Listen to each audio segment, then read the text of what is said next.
पिंपरी-चिंचवड महानगरपालिकेच्या निवडणुकीच्या संदर्भात गुप्त बैठक जी आहे ती आपल्याला सुरू असलेल्या एकूणच पाहायला मिळते. आपण पाहिलं तर दोन्हीही राष्ट्रवादी म्हणजे अजित पवारांचा पक्ष असेल किंवा शरद पवारांचा पक्ष असेल, या दोन्हीही राष्ट्रवादींच्या नेत्यांची जी आहे ती या ठिकाणी बैठक सुरू असलेली आपल्याला पाहायला मिळते. या बैठकीमध्ये पाहिलं तर खासदार अमोल कोल्हे असतील, त्याचप्रमाणे आमदार रोहित पवार असतील, यांचा समावेश जो आहे तो या ठिकाणी आहे. त्याचप्रमाणे राष्ट्रवादीचे स्थानिक नेते अजित गव्हाणे असतील, शरद पवार गटाचे शहराध्यक्ष तुषार कामटे असतील, यांच्यामध्ये जे आहे ते आता या जागांच्या संदर्भात अशी गुप्त बैठक जी आहे ती सुरू झालेली आपल्याला एकूणच पाहायला मिळत आहे. गेल्या काही दिवसांपासून दोन्हीही राष्ट्रवादी एकत्र लढणार असल्याच्या चर्चा ज्या आहेत त्या आता जोरदार सुरू होत्या. मात्र आज या ठिकाणी आपण पाहिलं तर याच अनुषंगाने ही बैठक जी आहे ती सुरू असलेली आपल्याला एकूणच पाहायला मिळत आहे. नक्कीच आता या महानगरपालिकेच्या निवडणुकीमध्ये शरद पवारांची राष्ट्रवादी असेल किंवा अजित पवारांची राष्ट्रवादी असेल, किती जागांवर आपलं नशीब आजमावतं या संदर्भात ही चर्चा या ठिकाणी सुरू असल्याचं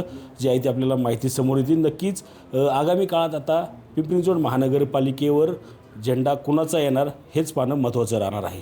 रणजित जाधव, TV9 मराठी, पिंपरी-चिंचवड.